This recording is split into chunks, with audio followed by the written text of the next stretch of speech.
Right.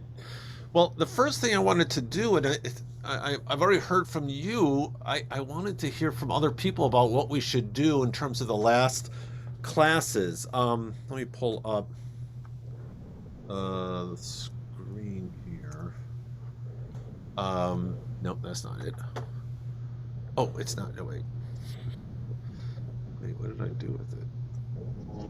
Um, I just had the dates. Let me just pull up here. Where is it? There we go. Um, go back and share the screen. Share screen. I think this is it. Okay. So you can see that. So today's May 8th. We're going to do DAF 26. And just text. Okay, so we're done with this one.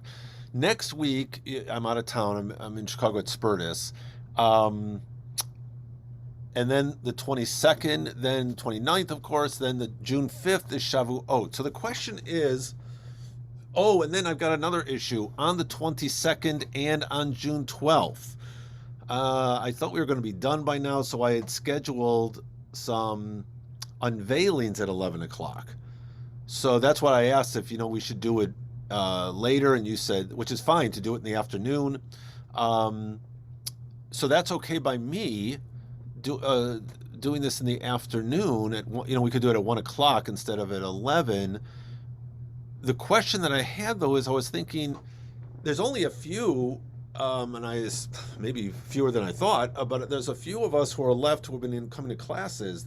You, the Stantons, and Ezekiel, and I just wondered if maybe we should, the week of May 15th and June 5th, we should meet during the week in an evening class and just. I don't know how much, because dragging this on to June 19th, some people may want to say, June's here, time for summer, want to use Sundays as an outing. We've had so few nice days. Today's a beautiful day, and maybe that's where people are today. It's Mother's Day. So I'm just wondering if we want to find a time during the week of May 15th and June 5th to meet so that we can be done basically the week of, I guess we'd be done the week of Shavuot. Oh, let me see if that's good. If we did 27 on the week of the 15th and 28, 29, no, we would still be, I mean, we could finish that. Then it would be 30th, right? Let me go. 50, okay, 27, 28, 29, 30. Yeah, we could finish actually the week of Shavuot, which would really be very fun. That sounds good. Tuesdays and Thursdays are good. Okay, let me just, now that All I've right with you. said that, let's see. Okay, let's see. What is it? The week of the 15th. So the week of the 15th, is there anything going on? I think I know that the Thursday. Oh yeah, Thursday night works. And then what did I just say? Thursday night works, and then Shavuot. Gosh, it'd be really cool if we could finish on Shavuot, but how do we do that? Shavuot is, I mean, everybody would have to. That would be a little tricky trying to finish it unless we did it on. I'm supposed to be able to get the Zoom to work on Shavuot, and we could actually have a class on that Sunday after services. Let me think about that. That might be a really nice way to finish, since Shavuot is Torah study and oh no, we're going to have a program. We're going to have our hopefully to have the program in the synagogue of Journey to Sinai, where we'll have a couple of people talking about their Jewish journeys. So that's the day, and that'll go until like hopefully there'll be a light lunch or a brunch, and we'll go until about 12:30.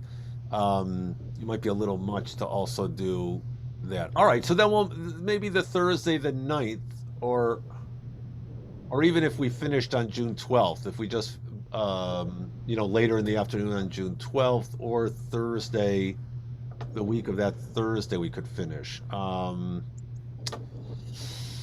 Okay. So maybe, uh, or maybe we could, if I can get my Zoom to stay on all of Shavuot, maybe that. Oh, you said Monday night is not good for you. Tuesday night's better. Um, Well, Monday night you're doing the intro class, right?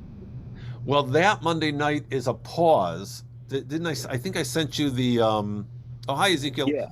I think I sent you Hi.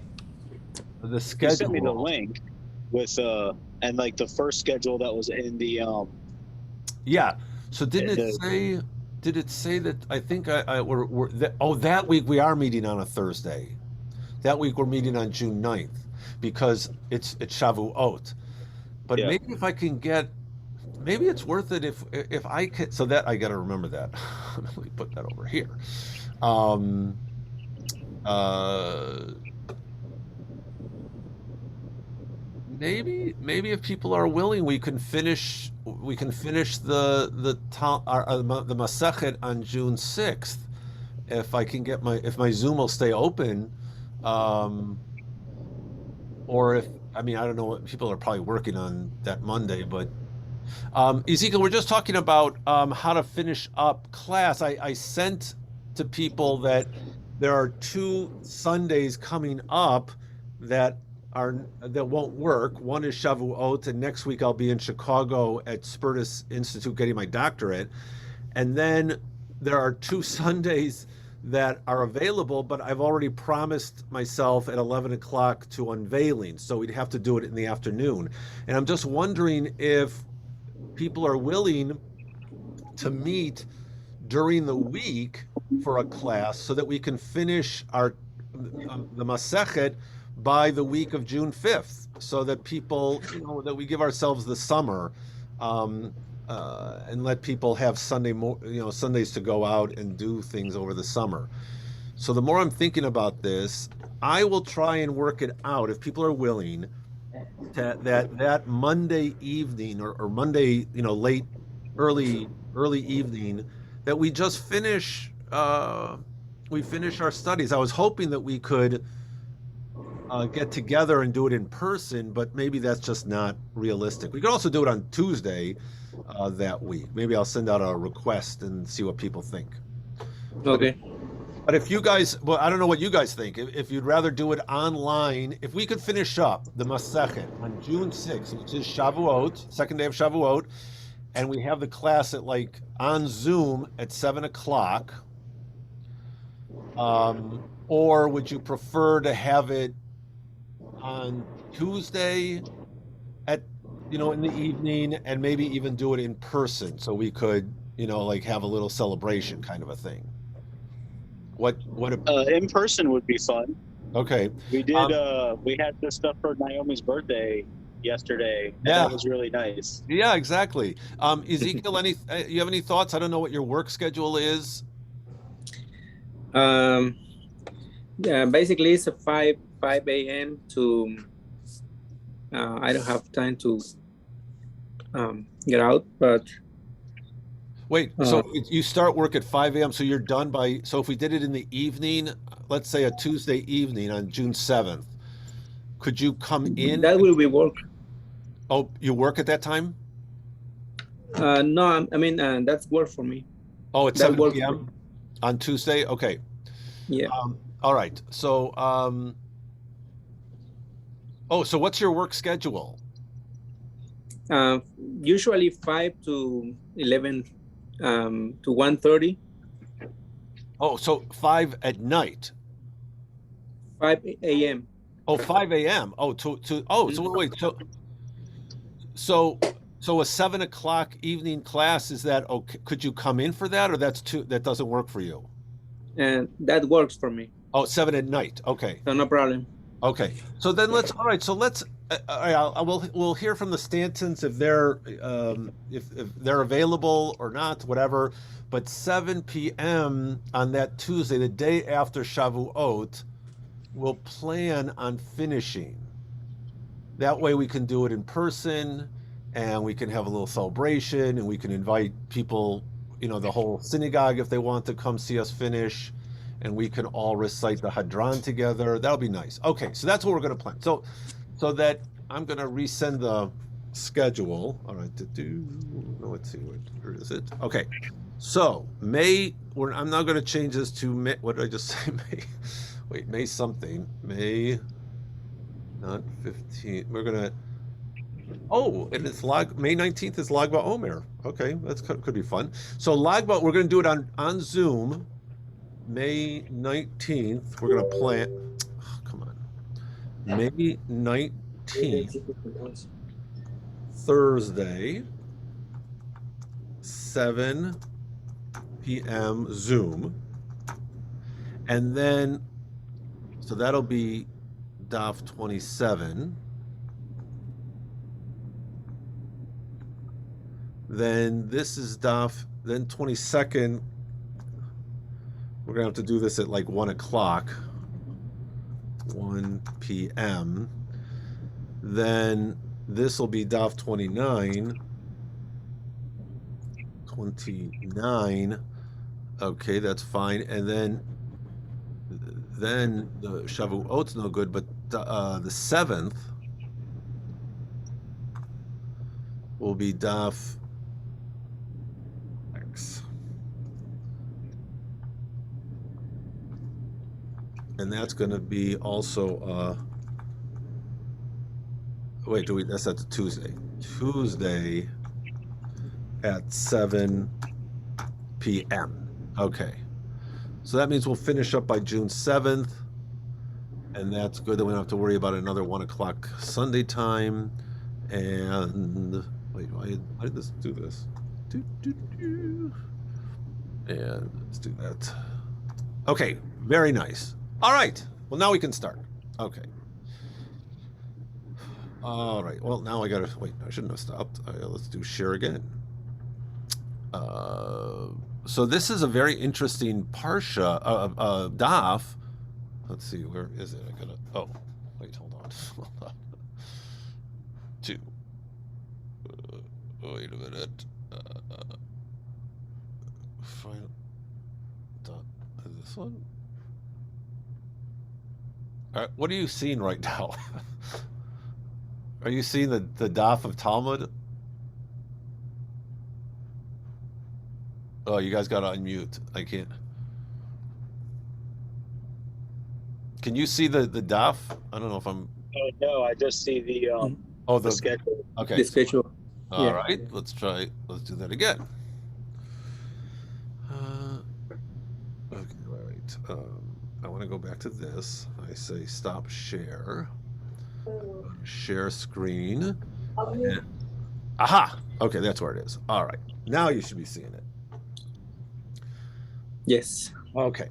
So this is really a very interesting passage we're looking at because the synagogue, our synagogue right now, is thinking about, oh my goodness, you know, should we stay in our building or should we be thinking about, you know, merging with Temple? Should we build a new building, which so it won't fall, you know, it costs a lot of money, but the building will be in shape for years, and you know, what do we do? So we're all these questions. Nobody knows what we should do, but here's a discussion of that very question. This isn't the first time that synagogues have thought about selling communities have thought about selling their synagogue.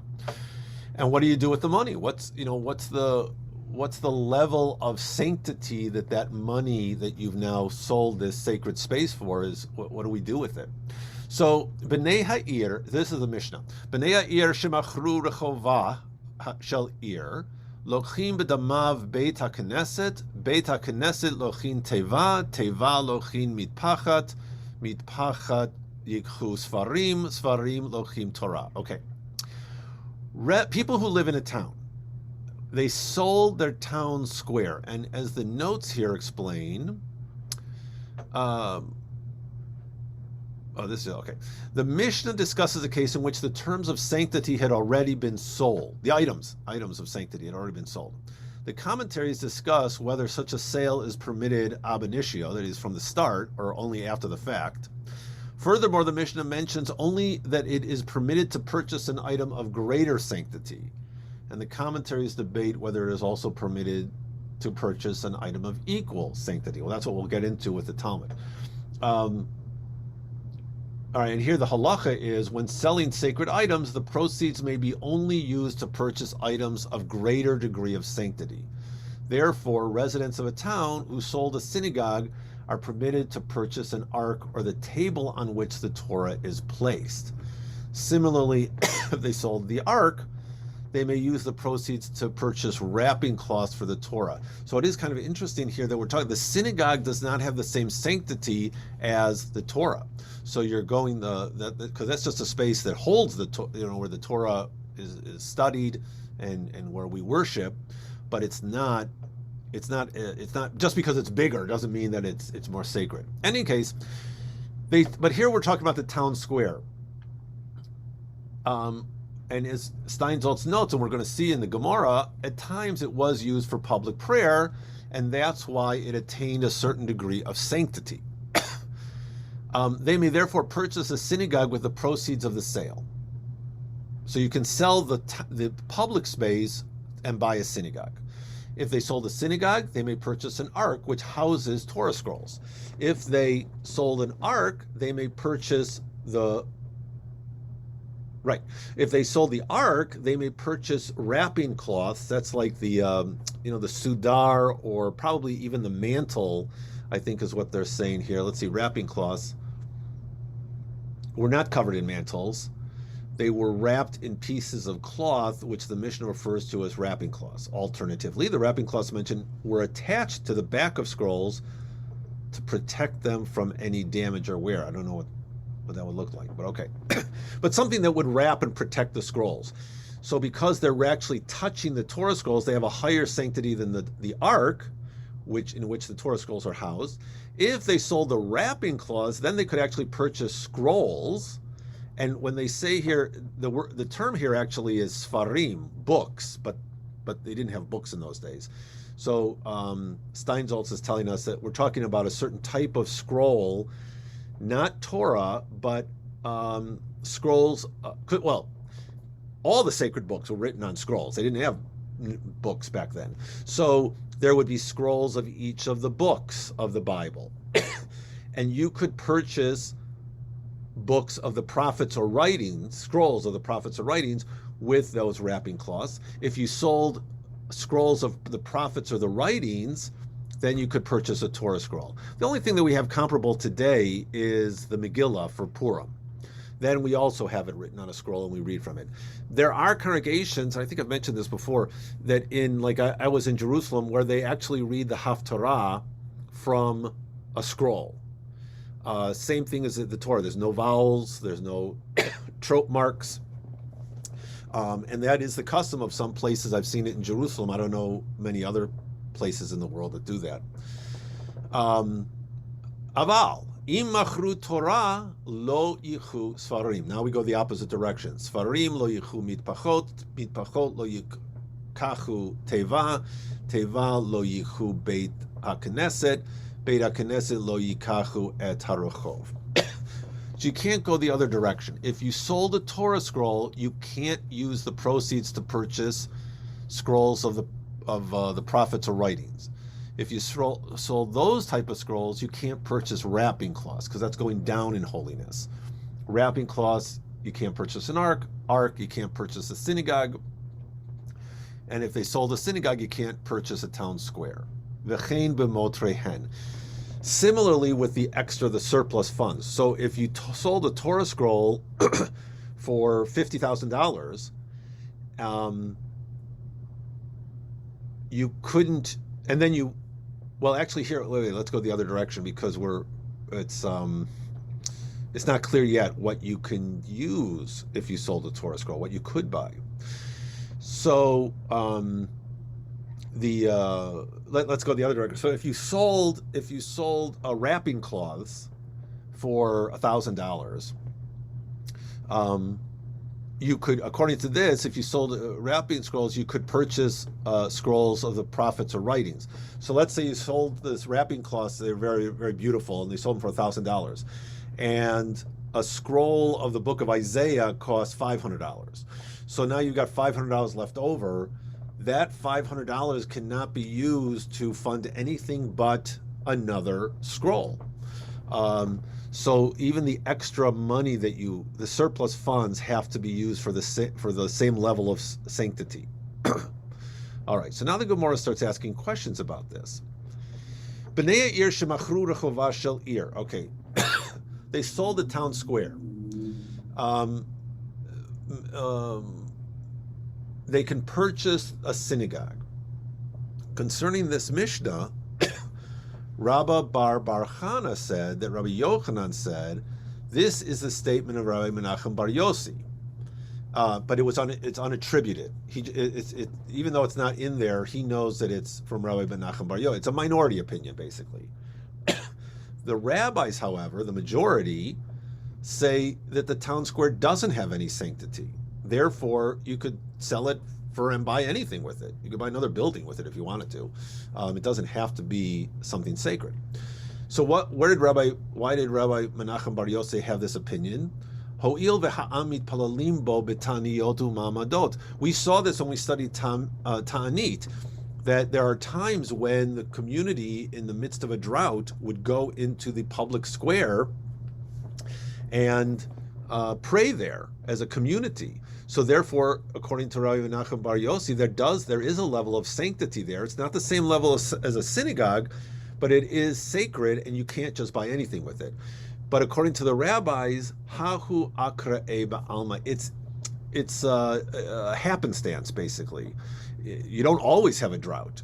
When you do, maybe that's so, but it's not always. So therefore, we don't have to be concerned ourselves with the sanctity of the town square when purchasing something. All right. Beit HaKnesset lochin teva. You can sell the Beit HaKnesset and purchase an ark. Amar Rabbi Shmuel bar Nachmani, Amar Rabbi Yonatan. Lo shanu ella Beit HaKnesset shel kfarim. The example that they're talking about is a certain type of synagogue. It's a synagogue in a small village. But Beit HaKnesset shel krachim, but the Beit HaKnesset of a city, kivan de me alma atule. Lots of people come there from all over. You just can't sell it. It's not something like it's a private deal. It's not like, Sinai Synagogue is the membership of Sinai Synagogue. In a community, in a city, it really belongs to. It's a great. How should I put it? It's like what's the word I'm looking? A civic. It's a civic property. It's a civic. Civic center where people are coming to. Lo matzu mizabnei lei dehava lei derabim. It belongs to everybody. The example I would give is when I lived in Appleton, Wisconsin. So it was a small Jewish community, a small synagogue. But in its glory days, like in the 30s and 40s, when there were Jews who lived in all the little towns surrounding Appleton, because they were basically small businessmen, peddlers, and they would live in a small town, maybe 30 miles outside of Appleton, which at that time was kind of a schlep to get to. On the festivals, on the high holidays, all the Jews from the little towns in the area would come together in Appleton, because that was the synagogue for the community, for the broader community, the bigger community. So that's what I think that they're talking about, is you have this community that, they go to the city on occasions to pray in the actual synagogue. Their own town, maybe they pray in somebody's house, because they have such a small group. So in a place like that, you can't just say, well, Moses Montefiore, you just sell the synagogue if you don't need it anymore. No, you can't do that, because people depend on you who don't even live in the city. Okay, well, here's Would there be a difference if the synagogue was between rabbis, or maybe had been, they haven't hired one yet, or would that make any kind of difference if it was because I know that there are synagogues that don't have a regular staffed rabbi. Would that make a difference? This is a time when that's not really, you're thinking of a period now in the modern era where the rabbinate has become professionalized. So you hire a rabbi for, because that's his job. But in this period, people would just have synagogues. The community would build up a space for worship. Maybe they had a scholar in the community. Maybe they didn't have a scholar in the community. So I don't think that whether they had a rabbi, or they might have, could be like the Orthodox HOC today, right? They've got like 30, 40 rabbis, but there's one person who's acknowledged as a communal leader. But I think they probably, it has nothing to do with the rabbi. I think it has to do with the community here. So if the community, if it's a little town with a few families, maybe they have just enough to have a minyan, and I'm trying to think of why would you sell the synagogue? Because again, you can by selling the synagogue, what do we say? You could buy the I forgot the order now. You could buy the ark, right? If you sell a synagogue, where was it here? They would purchase an ark, right? So let's say they say, I'm trying to think why you would. Are people moving out of town so that you don't need as much of a space? Is it maybe to build a bigger one? Yeah, maybe to build. Well, no, you according to this, you could purchase an ark. So I'm trying to think, like maybe they say, all right, so and so's got a really nice house. We'd rather have a beautiful ark than have a synagogue building because we've only got 10 people, in town. So we'll build, we'll exchange the synagogue building for a beautiful ark and put it in so and so's house. I'm not really. That's a really good question as to why they would be selling these properties, or if more likely they're selling it because people are leaving the area. But anyway, so that's that would be back to the issue of who can sell it. So the community, and we'll get to that in a moment. The community is the ones who determine whether they can sell and purchase something else sacred with these funds. It's not really about the rabbi, although we'll get to that in a moment. We're going to find out about the rabbi. Where were we here? Here, right here, Rav Ashi. So Rav Ashi says, wait a minute, I live in Mata Mechasya, which was an area in Babylonia. Here we go. It was a village situated near the city of Sura, and the village did not have any particular significance and was not generally visited by the wider public until Rav Ashi settled there. And then everybody wanted to go to live there. So Rav Ashi says, wait, here in Mata Machasya, we have a synagogue, and people come they do come from all over the world to pray there. Why? Because of me, because I'm there. And I'm the one who established the synagogue. And so therefore, in this case, if I want to sell it, I could sell it because it's really, it doesn't fit the criteria that was in the Mishnah. The synagogue exists and draws people from all over because of me. Therefore, if I wish to sell it and move somewhere else and use the funds to build either another synagogue or an ark, I can do that. Okay, so he's objecting to the previous view, the Mishnah's view. Now here's another one, Meitive. The Gemara raises an objection to Rabbi Shmuel Bar Nachmani's statement from a Baraita. Shmuel Bar Nachmani was up here, who said again, who made a distinction between a synagogue of a city and a synagogue of a little village, in which you're not allowed. In a city, you can't. The synagogue belongs to a larger group who you can't really determine. You can't get their okay to sell it. Well, we've heard from Rav Ashi. This is in the case of your question about the rabbi. Here, the rabbi is the one that everybody comes to. That's why they come to that synagogue. Here, it's Rabbi Yehuda said there was an incident involving a synagogue of bronze workers, Tur Si'im, in Jerusalem. Now, Jerusalem is obviously a city, and according to Rabbi Shmuel Bar Nachmani, you wouldn't be able to sell the synagogue in Jerusalem because it belongs to the community. But here they sold it to Rabbi Eliezer, and he used it for all his own needs. Now, called Surachav, it sounds like he was using it for his, his house or something. I probably is that it was similar deal like Rav Ashi. This was his place, maybe his study hall he turned it into or something like that. But so the Gemara says, wait a minute, but we just learned that it's a city synagogue. You can't do that. And the answer is that this was different. First of all, it was very small, so it wasn't like the city synagogue. It was a small synagogue, and it was the bronze workers who constituted a community and built it themselves. And so therefore, it was their synagogue, and they had the right to sell it. So there's another objection to Rabbi Shmuel bar Nachmani. Now here's another objection, but we got to get a little background first. In the Torah, it talks about the leprosy of houses. And the verse says, I put the plague of leprosy in a house of the land in your possession. Your possession means a privately owned house, which can become ritually impure with leprosy.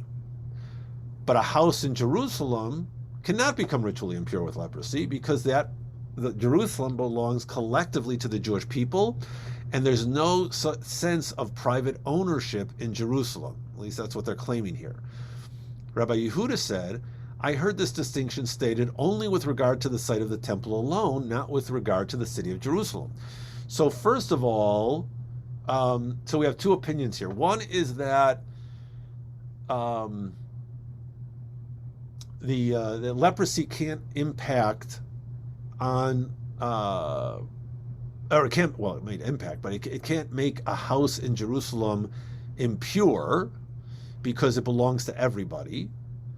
In which case, in our situation, we're talking about selling property, you wouldn't be able to sell that property. Whereas Rabbi Yehuda is saying the only place that was considered public in Jerusalem was the temple. So he would be arguing that no, you could sell that synagogue, because it could belong to individuals. All right, so the Gemara now explains Rabbi Yehuda's statement. It's apparent that only the site of the temple can become ritually that only the site of the temple cannot become ritually impure. Okay. Why should this be true given that they are owned by the city?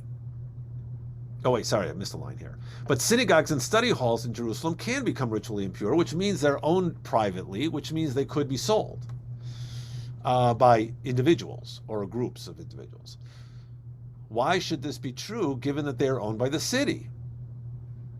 The Gemara answers, emend the Baraita and say as follows. Rabbi Yehuda said, I heard this distinction stated only with regard to a sacred site, which includes temples, synagogues, and study halls. So now Rabbi Yehuda is saying, would be saying, it's not the temple versus any other building property in the city of Jerusalem. It's the temple, study halls, and synagogues. Any sacred place in Jerusalem is distinct from private homes, whereas the first opinion says basically anything in the city is not owned privately. It's basically all part of a public trust. All right, so where do they get this? Of some of the major cities have these weird real estate laws for stuff like this, similar kind of things. Like in Vegas, the Strip is technically a county park. Oh. Because gambling is illegal in the state of Nevada. Oh, really? So yeah, gambling's illegal in the state of Nevada, but so parts of Vegas are actually, I think it's Clark County state parks. That way they can do certain things. And then in Chicago, they have different laws as far as condos and things for a lot of like your big, like in the Hancock building, for instance. Yeah. It belongs to the company, even though you live in it, kind of thing. I remember there was a big thing about that when Oprah tried to sell her condo that was up in the Hancock building. and it wasn't actually hers to sell. Uh-huh. And it was a whole difficult. That's what this kind of reminded me of. Okay. All right. How to All right. get around it. All right. So this actually goes back to a slightly another debate.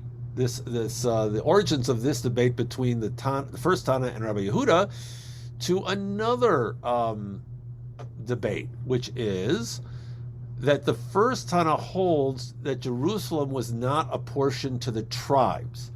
Let's see, was not apportioned? Okay, I guess this is it. The image depicts. See, here's the. Wait, well, this is the first one says Jerusalem was not apportioned. Here it is. The book of Joshua states that the city of Jerusalem was given to the tribe of Benjamin. According to the opinion that Jerusalem was not apportioned, the reference in the book of Joshua must be referring only to the outskirts of the city, whereas the city proper was never given to one tribe. It's like Washington, D.C.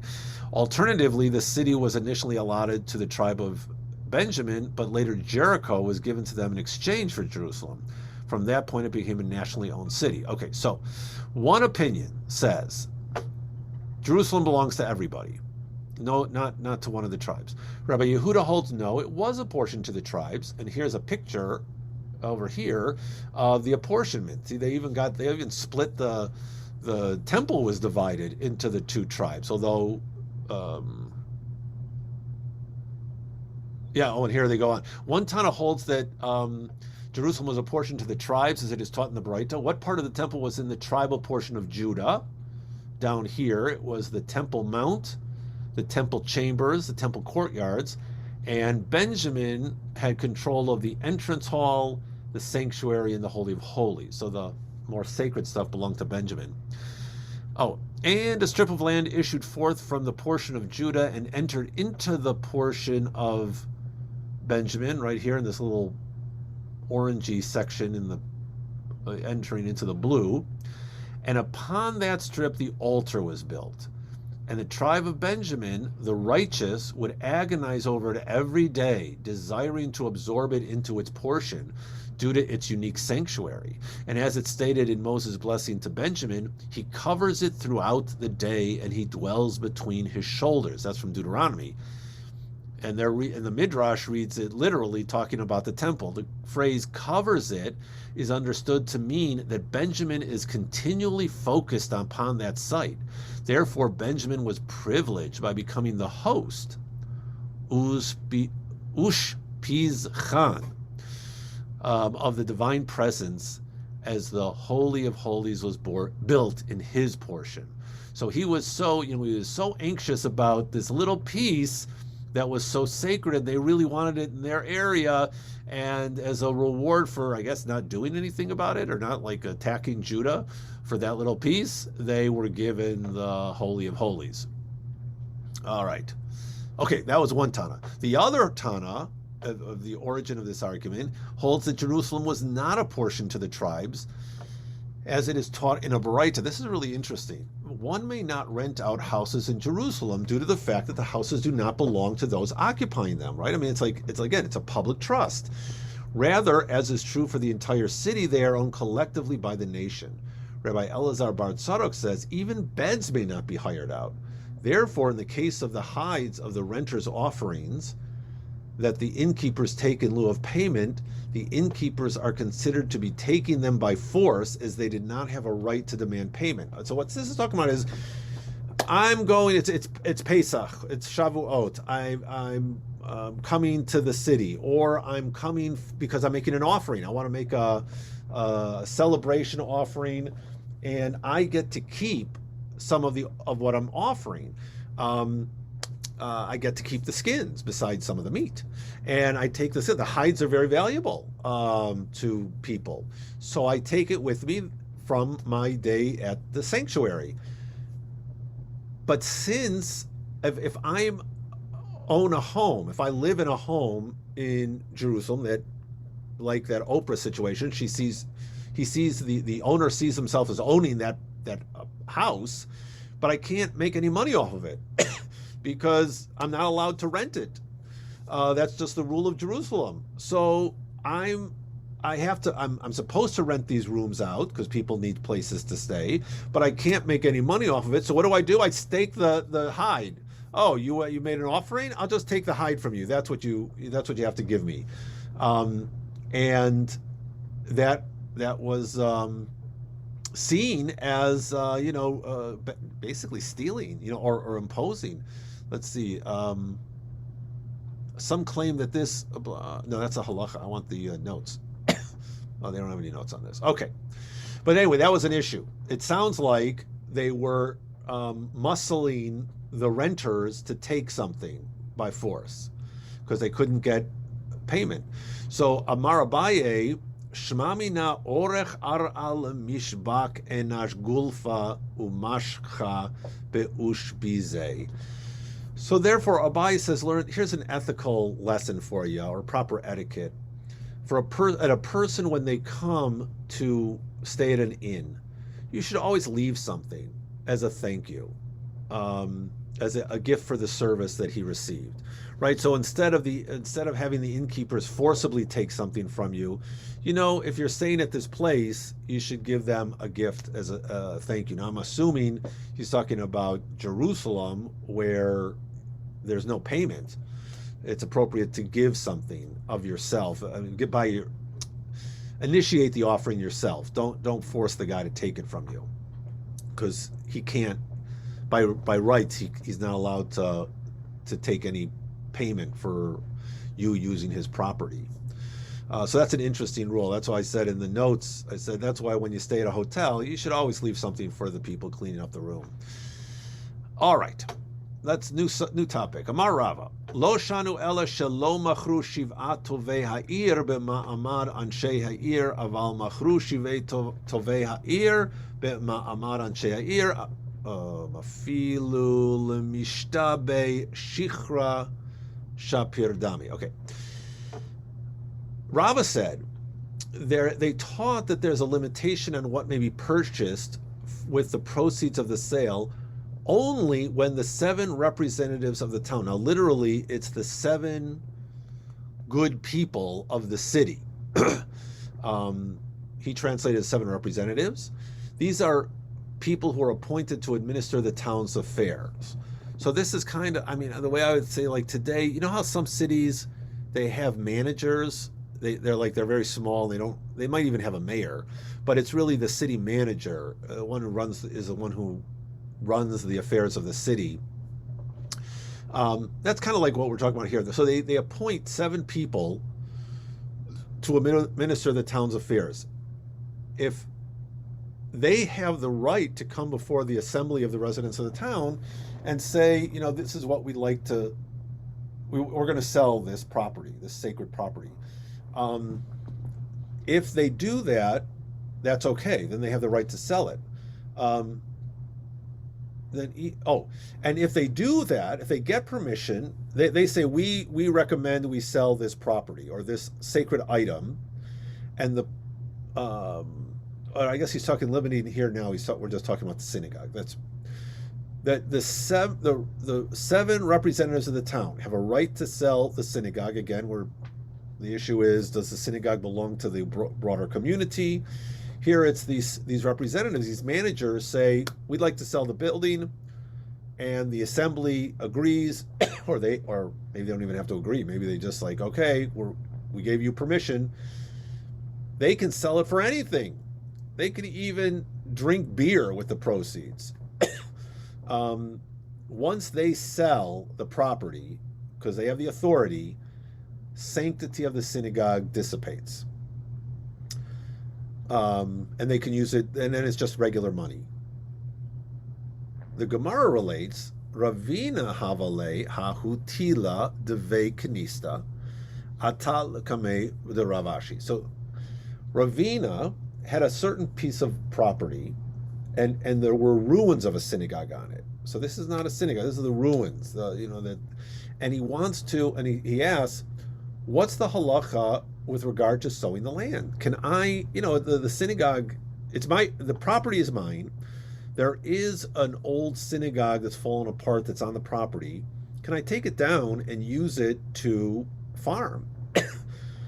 he said to him, "Go purchase it from the 7 representatives of the town in an assembly of the residents of the town, and then you may sow it. Because at that point, you have the right. Until then, it's not, you can't do it. You just can't choose it on your own." Okay. So that's one case. Here's another one. Rami bar Abba hava ka b'neve kanista. He was building a synagogue, and there was a certain old synagogue that he wanted to demolish and bring bricks and beams from it and bring them to there to construct a new synagogue, right? It's expensive to get new material. Why not just use old material? That they were much more ecologically conscious, I guess, in those days than we are today. And he said, I'll just use from the older synagogue, but to do that, I got to really tear down completely the old synagogue. So he he came before Rav Chisda, and Rav Chisda said, one should not demolish a synagogue until one has built another synagogue. And because, so Rabbi Bar Amma reasoned that Rav Chisda's ruling there is due to a concern of negligence.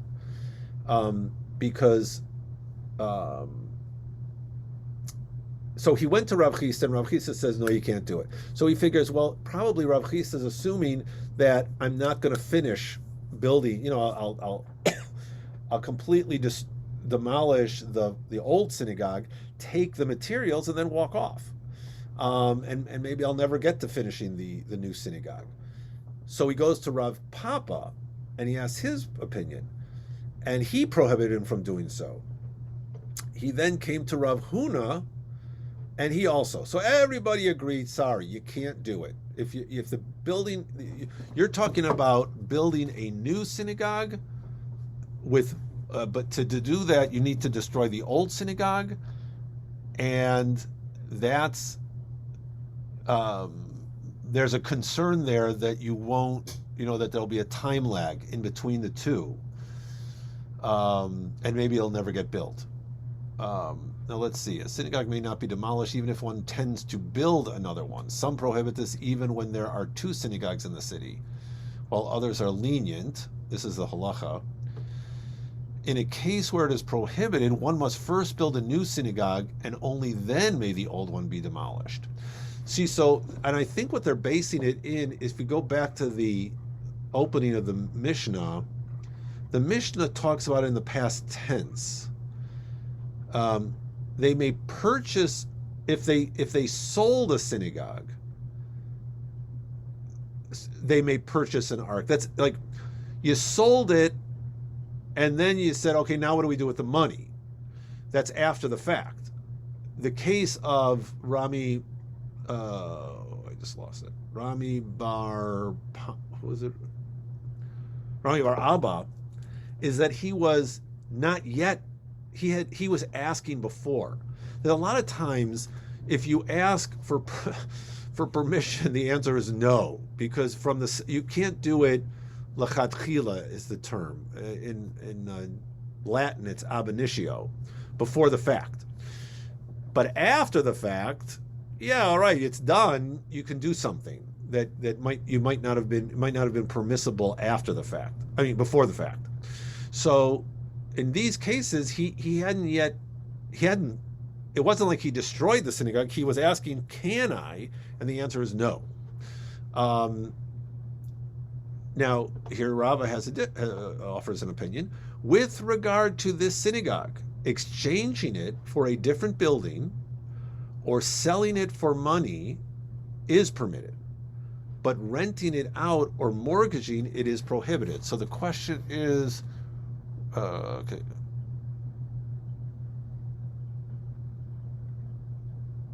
See, I think that you have to assume that Rava is suggesting a different view than what we saw up here. He's saying, I think it's significant. High Bay Chanista. What Chanishta? What are we talking? What do you mean this synagogue? So is he talking about the one from Rami Bar Abba? He's building it. So in this case, you could exchanging it for a different building or selling it for money is permitted. You just can't rent it out or mortgage it. And the reason is because when you rent the synagogue, or you mortgage it, meaning that somebody else is, paying you, you still own it, but they're living in it and paying you, or they're on I guess a payment plan. They don't own it yet. They're paying you a little bit by little bit, but you still own the property until they've paid you the full amount. It remains in its sacred state. It's still sacred.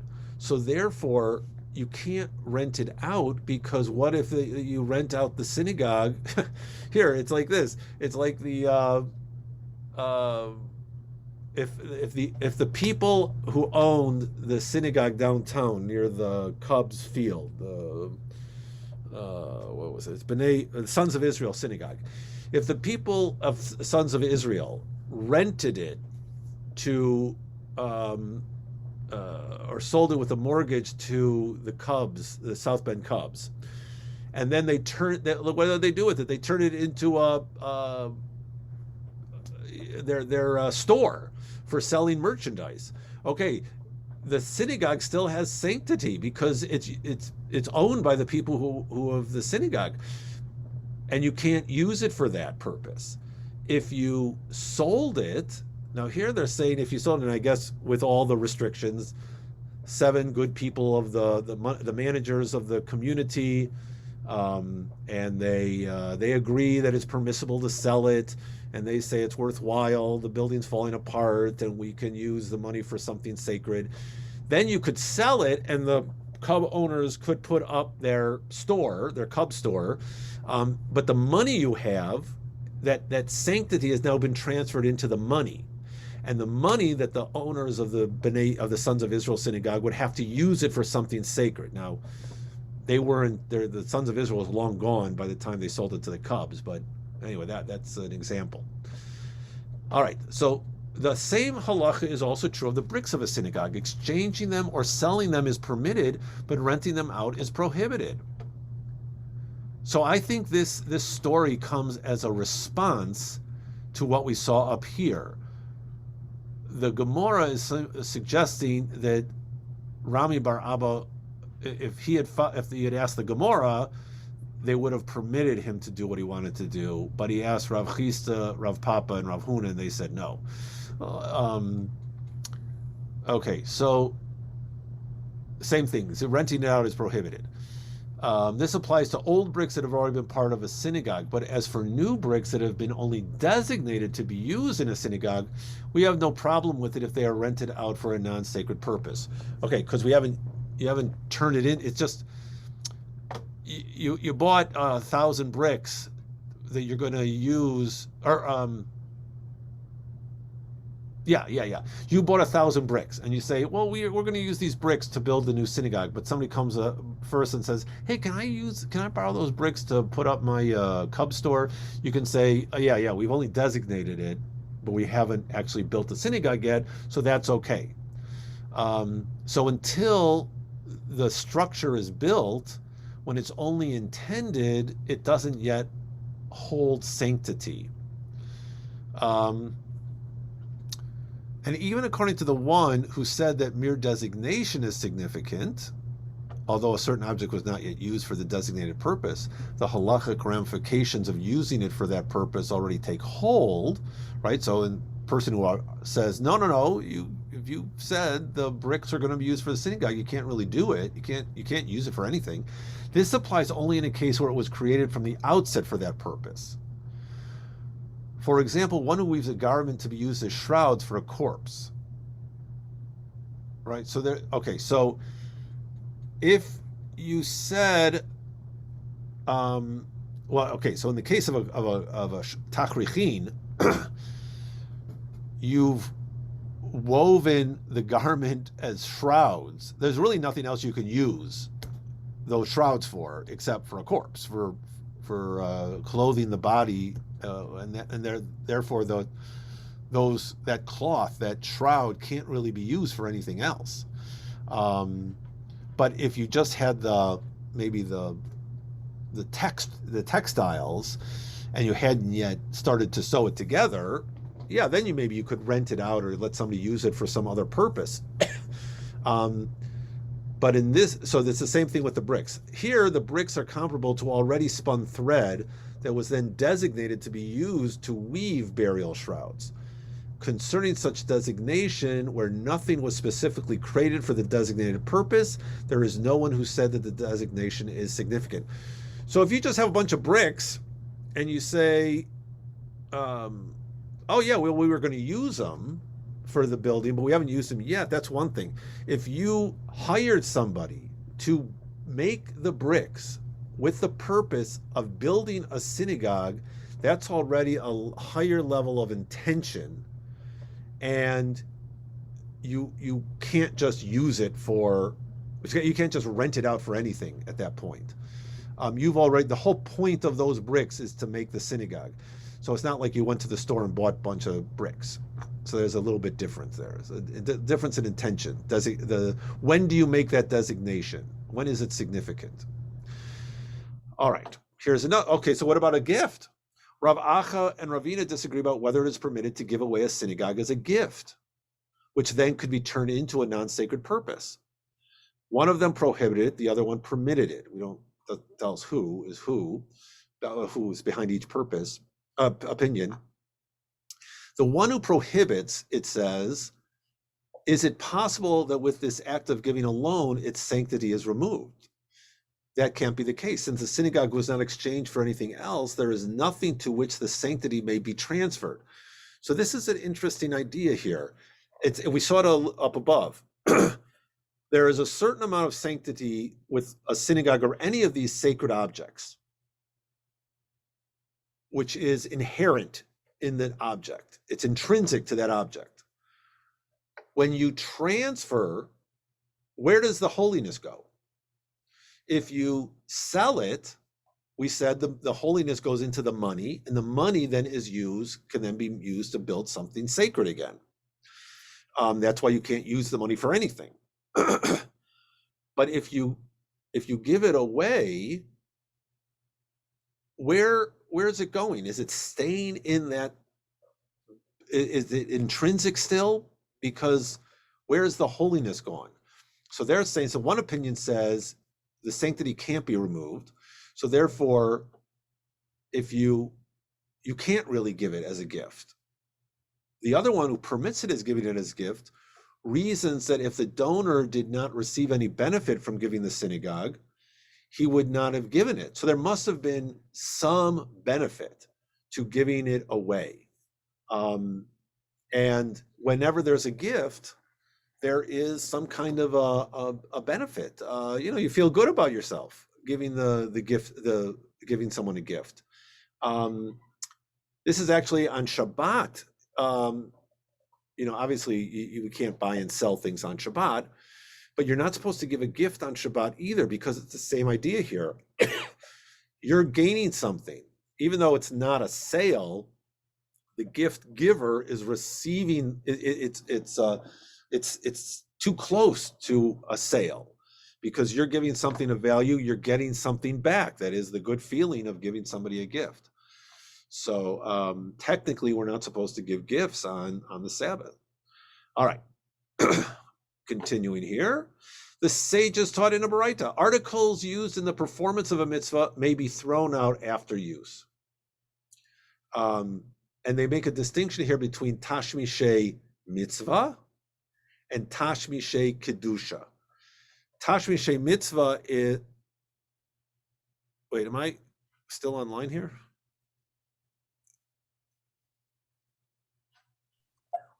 Okay, you can still see everything because it's telling me I'm offline. I don't know what that means. Okay. All right, so back to this. The tashmish is to use something. So it's something you use to make a mitzvah, like a lulav. You can get rid of it after the mitzvah is over. Tashmishe kedusha, something that you use for sacred purposes, which acquire a certain amount of sanctity, like your tefillin box, the box that holds the scrolls, it requires an amount of sanctity because it's protecting that sacred object, and that you can't throw out. That we we have to bury. That's what we did with the Geniza. And so what are some examples of Tashmishe mitzvah? Well, a sukkah, a lulav, shofar, tzitzit.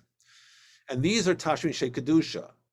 Okay, deluskame sfarim, which are cases of scrolls, right? The cases that we put the scrolls in. Tfilin, mizuzot, a tik shel sefer Torah, that's like the mantle. Vinartik shel tfilin, viritzuotehen. There are straps and the little box that you put, not just the leather box, but the actual box that covers the tefillin. That you also shouldn't, and actually the little sack that we put the tefillin in. They're holding it and protecting it, and we should treat those with respect as well. Initially, so Rava says, initially I used to say that the lectern in the synagogue upon which the Torah is read is only an article of sanctity, because you never put the Torah scroll on the lectern, the bima never really holds the scroll. You have a bunch of lectures on it. That's what's covering and protecting the scroll, right? But then he saw one day that the Torah scroll sometimes is placed directly on the lectern without any kind of cloth. And he said, you know what? In that case, you shouldn't get rid of the lectern either. That is also Tashmishe Kedusha. Same thing with the curtain. I used to think, the curtain, we don't have that in our ark. But if you've been to some synagogues, they do have a curtain that covers, instead of sometimes they have both, doors and then a curtain behind the door. And he's saying that, I saw that the curtain, I thought it was just like a decoration. But one day I saw that they were actually folding the Torah scroll in that curtain. And therefore I said, you know what, that's also Tashmishe Kedusha. And then Rava continued, when the ark falls apart, how about constructing a smaller ark from the materials? That is permitted, as both have the same level of sanctity. But to use the materials to construct a lectern is prohibited because the lectern has a lesser degree of sanctity. So even though he just explained that the lectern has some level of sanctity, you shouldn't just throw it out. It is Tashmishe Kedusha. It's not the same level as the ark which holds the Torah scrolls. So you really shouldn't use the broken wood or the pieces of wood making the ark for the lectern, because you can't go down in sanctity. As well as with regard to the curtain, which uses to decorate the ark, when it's become worn out, to fashion it into a wrapping cloth for Torah scrolls is permitted, but to fashion it a wrapping cloth for a scroll of one of the 5 books is prohibited, again, because you're going down in sanctity. Okay, Rava also said this. With regard to these cases for storing scrolls of one of the 5 books of the Torah, again, this is an assumption at a time when instead of having all 5 books in one scroll, they would actually have 5 separate scrolls. That's why they're called Chumash. That's why the books we use today are called Chumashim, because once upon a time they were broken up into fifths. So at some point, they would store each of the 5 books. And that's what he was saying before, is that a scroll which has all 5 books on one scroll is different than 5 separate scrolls. The 5-book Torah scroll has a greater sanctity than individual scrolls of Bereshit, Shemot, whatever. Okay, but now with regard to the cases for storing the scrolls of one of the 5 books, Tashmishe Kedusha Nidhu, they are still articles of sanctity, Tashmishe Kedusha, and they should be buried when they're no longer useful. And the Gemara says, well, isn't that obvious? And he says, well, you might think, because these items are not made for the honor of the scrolls, but rather they're merely made to provide protection, they shouldn't be classified as articles of sanctity, and therefore we should learn that they are. My guess also is here that, the question is, these are separate scrolls. It's not the full Torah. it's individual books, and so therefore you might think that they're not as significant as a mantle or some kind of a covering for the entire Torah scroll. But he says they are. All right, so here's another case situation.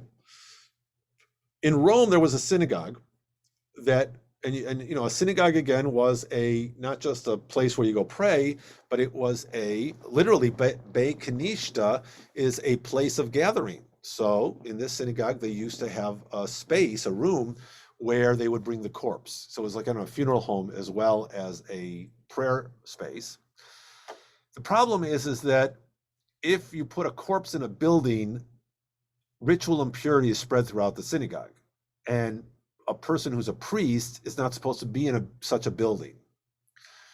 So how does he go to the synagogue to pray?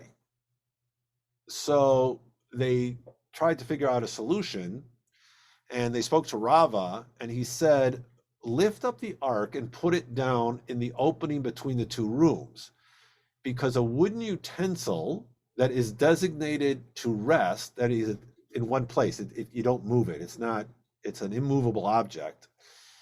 The halacha is that a wooden utensil that's designated to rest is not susceptible to ritual impurity. Things that are useful, that you use, utensils, wooden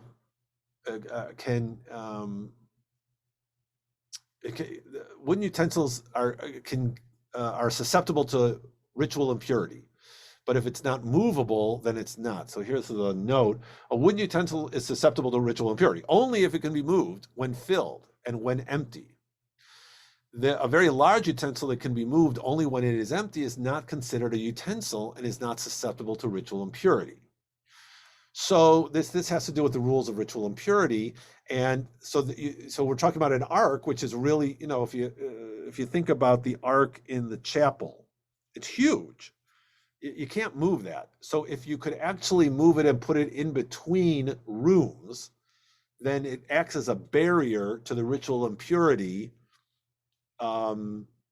that's coming from the other room where the dead body is. So that was the solution. But then the response was, the rabbi said to Rava, but isn't the ark sometimes moved when a Torah scroll is still resting inside it?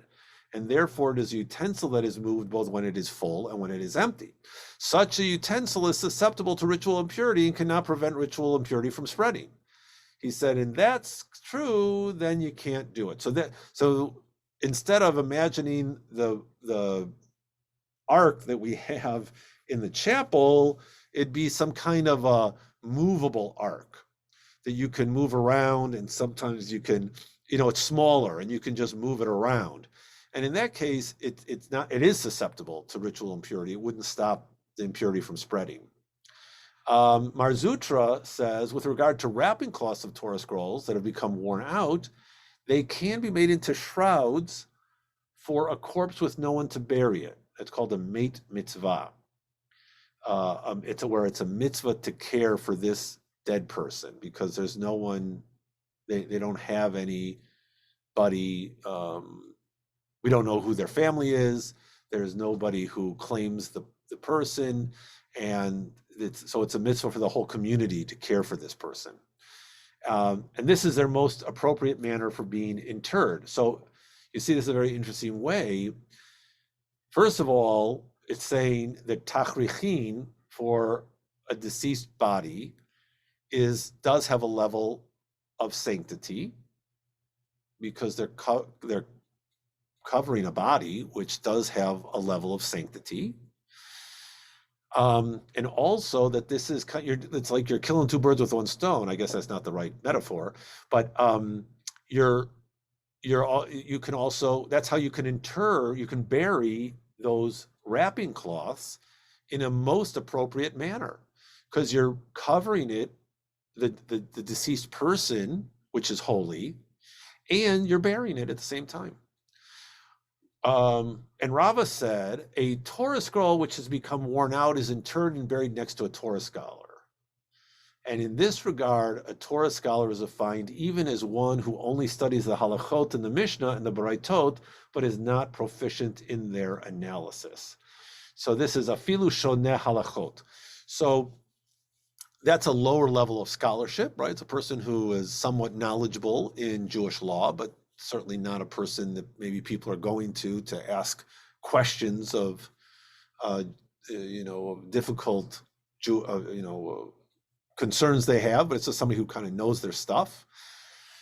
But even that level of knowledge is considered to be a Talmid Chacham and a Torah scroll, and it's appropriate to bury a Torah scroll with that person because the two are the same.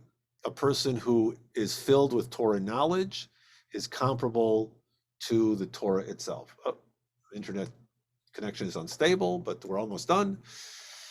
And Rav Abba Acha Bar Yaakov said, and when it is buried, the Torah scroll, it is first placed in an earthenware vessel, as it said, and put them in an earthenware vessel that they may last for many days, which is so interesting because, so they're saying, with the body, as you're burying the Torah scholar, you should first, don't lay the Torah on him. You should lay it in an earthenware vessel. And I think that's really interesting because, of course, thank God that's how Jews did bury sacred texts in earthenware vessels, because that's how we got the Dead Sea Scrolls. Had they just buried them, they would have disintegrated. But by putting them in these earthenware jugs and then covering and closing the jugs and then hiding them in those caves, 2,000 years later, this little Bedouin kid finds them, and oh my God, we now have so much more information about how Jews, or at least certain Jews, were living 2,000 years ago, same time as the rabbis. So we're very, very grateful for this guide to getting rid of or interring sacred texts. Put them in earthenware vessels. All right. So that's it. We'll stop here and we'll pick it up next time. Oh, okay. So wait. So next week we've decided that we're going to meet on Thursday night. Now I see I said it and now I can't even remember what I said. Here, we'll stop sharing. Let me see here. We just said, I just did this and I've already, yes, next week. And I'll tell everybody else, I'll send the notes out. Next week, we'll do DAF 27 on Thursday night at 7 p.m. Not this Thursday, a week from Thursday. And then we'll pick it up on that Sunday. So, I'll have to do double notes in the next couple of weeks. Make sure we've got all of our notes set up. All right. Very good. Okay. All right, everybody, have a good Mother's Day. To Lori and to Blanca, happy Mother's Day. And we will see everybody soon. All right. Okay, take care. Thank you. Bye.